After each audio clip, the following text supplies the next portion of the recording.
Ku naikkan syukurku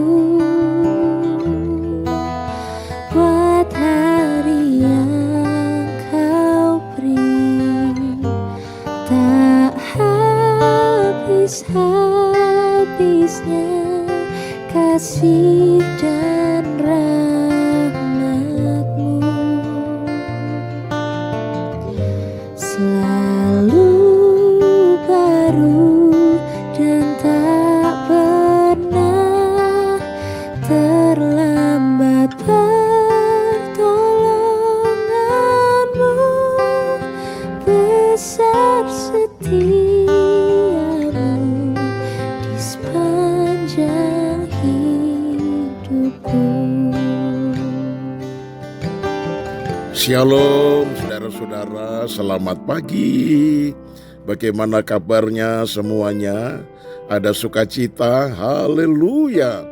Saya percaya semua saudara dalam keadaan sehat karena Tuhan selalu menyertai kita, bukan? Haleluya. Mari untuk menyambut renungan pagi kita satu di dalam doa. Syukur kami panjatkan kepadamu Tuhan Yesus. Semalaman kami boleh menikmati tidur dengan baik. Lalu di pagi ini kami boleh bangun dalam keadaan tubuh yang sehat dan segar. Itu sebabnya sebelum kami melakukan seluruh aktivitas kami dahului lebih dulu mendengar firman yang disampaikan lewat surga, yaitu suara gembala, pemberitaan firman yang selalu kami butuhkan dalam hidup kami. Berfirmanlah dalam nama Tuhan Yesus, haleluya, amin.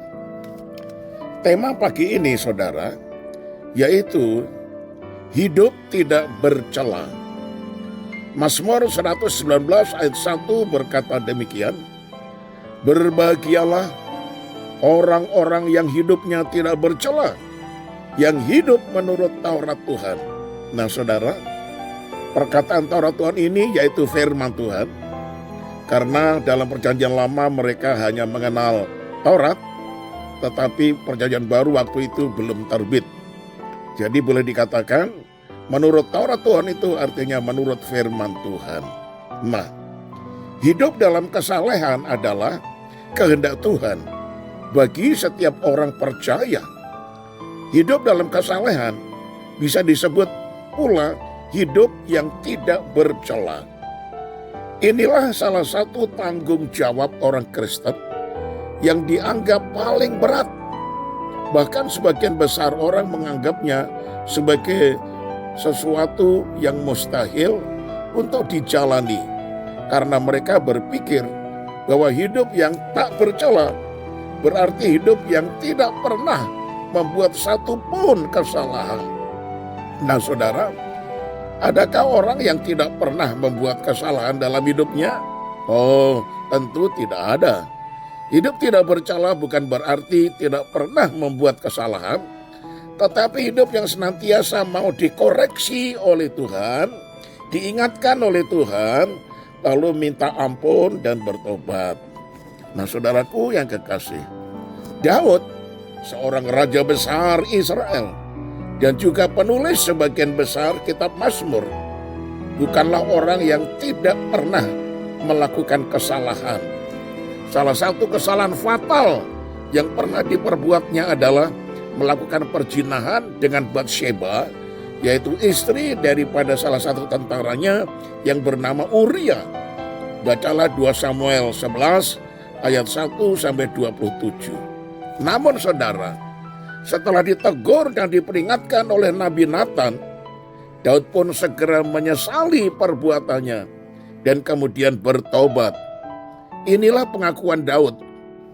Saudara boleh baca di dalam Mazmur 51 ayat 5 dan 6, lalu ayat 12 yang 13 yang berbunyi demikian. Sebab aku sendiri sadar akan pelanggaranku, aku senantiasa bergumul dengan dosaku. Terhadap engkau sajalah aku telah berdosa dan melakukan apa yang kau anggap jahat, supaya ternyata engkau adil dalam putusanmu, bersih dalam penghukumanmu. Jadikanlah hatiku tahir ya Allah, dan perbaharuilah batinku dengan roh yang teguh. Janganlah membuang aku dari hadapan-Mu, dan janganlah mengambil roh-Mu yang kudus daripadaku. Nah saudara, Daud merelakan diri untuk dikoreksi dan dibersihkan oleh Tuhan, seperti ranting yang harus mengalami proses pemangkasan supaya dapat berbuah lebat. Berbeda sekali dengan Saul, sekalipun melakukan banyak kesalahan, tidak pernah mau mengakui kesalahannya dan bertobat, tetapi selalu mencari-cari alasan atau dalih. Itulah sebabnya setelah Saul disingkirkan, Allah mengangkat Daud menjadi raja mereka. Tentang Daud, Allah telah menyatakan, "Aku telah mendapat Daud bin Isai, seorang yang berkenan di hatiku dan yang melakukan segala kehendakku." Kisah Rasul 13 ayat 22.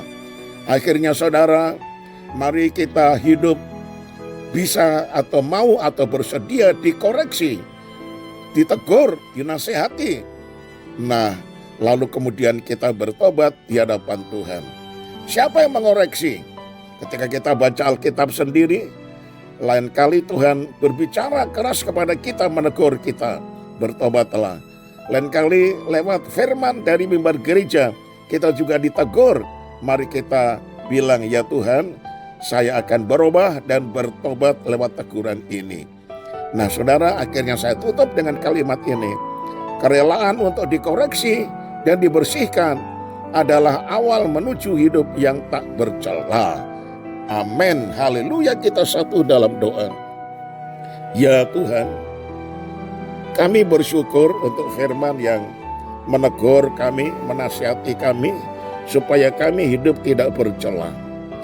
Hidup tidak bercela bukan berarti 100% selama hidup tidak pernah satupun berbuat dosa. Tetapi ya Tuhan, kesediaan untuk dikoreksi, ditegur dan diperbaiki, dan kami terima dengan rendah hati tanpa kami mengelak, tetapi kami mau bertobat di hadapan Tuhan seperti Daud, tersungkur di bawah kaki Samuel, lalu kemudian dia bertobat di hadapan Tuhan. Nah Tuhan, ampunilah dosa-dosa kami, apa yang kami perbuat dengan sengaja ataupun dengan tidak sengaja. Lewat firman ini Engkau sudah menegur kami, dan kami mohon ampun atas segala dosa kami, dan sucikanlah hidup kami senantiasa dengan firman-Mu. Terima kasih Tuhan untuk firman di pagi yang indah ini. Maka kami mau melaksanakan lewat kehidupan kami. Kami serahkan aktivitas pekerjaan kami setiap hari di dalam tangan-Mu. Tuhan selalu membuka jalan dan memberikan berkat kepada kami. Anak-anak kami, keluarga kami, Tuhan jaga, lindungi dan sertai mereka semuanya. Kalau masih ada yang sakit, Tuhan jamah dan Tuhan pulihkan, Tuhan sembuhkan mereka semuanya. Di dalam nama Tuhan Yesus Kristus, kami alaskan doa ini. Haleluya. Amin. Nah saudaraku, selamat pagi. Sampai berjumpa esok hari dan tetap semangat. Shalom.